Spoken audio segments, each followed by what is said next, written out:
इंग्रजीमध्ये नाम असेल, सर्वनाम असेल, त्याची विभागणी योग्य लिंगात आपल्याला करायची असते. बरोबर आहे ना? आपण बोलताना सुद्धा याचं तारतम्य ठेवतो, आहे की नाही? या जेंडरचं आपल्याला भान असतं. जेव्हा आपण आईला कॉल करतो, तो आई असं म्हणतो आपण, म्हणतो का? तो आमचा आई आहे, ती आमची पप्पा आहे, असं म्हणतो आपण.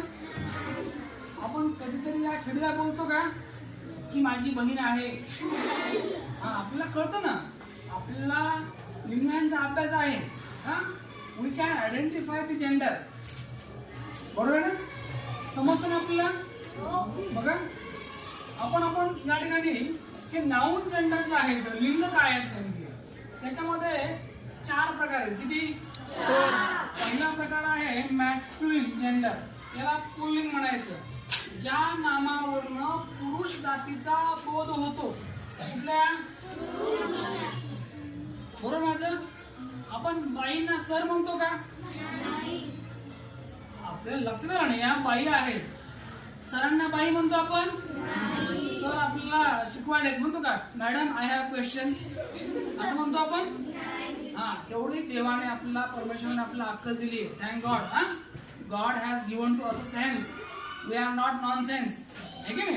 बघा, ज्या नामावरनं पुरुष जातीचा बोध होतो त्या नामाला काय म्हणायचं? पुल्लिंग. उदाहरण घ्या, बॉय.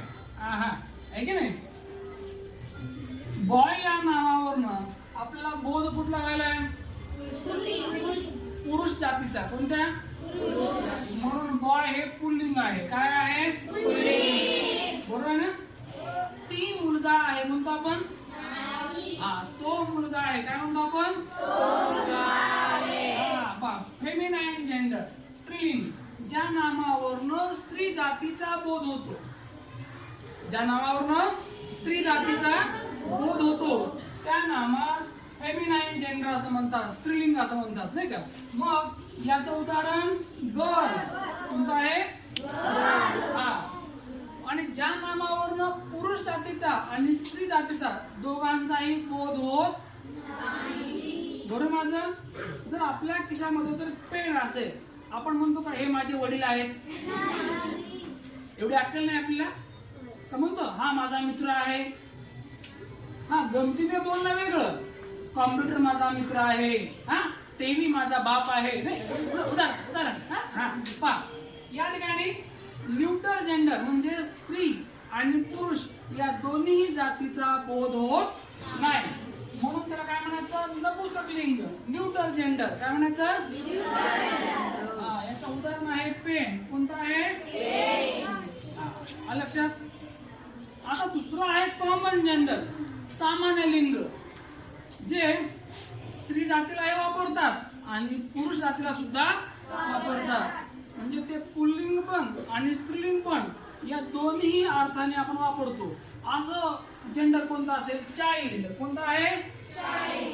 आहे की नाही? चाइल्ड, मूल. लहान मुलं आहे ते. म्हणजे काय? ती मुलगी असो किंवा मुलगा असो, आपण काय म्हणतो? लहान बेबी, स्मॉल बेबी, आहे की नाही?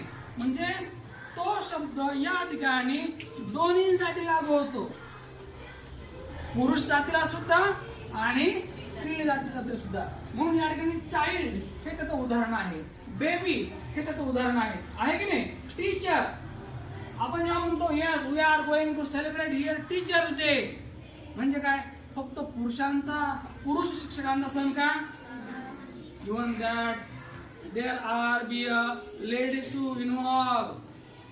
टीचर्स डे हा कोणाचा आहे? सरांचा आणि मॅडमचा, आहे की नाही?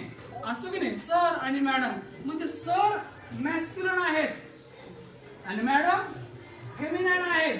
या दोघांना एक केलं, कॉमन घेता आम्ही आणि काय म्हणलं? टीचर. काय म्हटलं? टीचर. बरोबर माझं? म्हणजे या ठिकाणी सामान्यपणे स्त्रीलिंग आणि पुल्लिंग एकत्र ज्यावेळेला आपण दर्शवतो त्याला म्हणायचं सामान्य लिंग, म्हणजेच कॉमन जेंडर. काय म्हणायचं?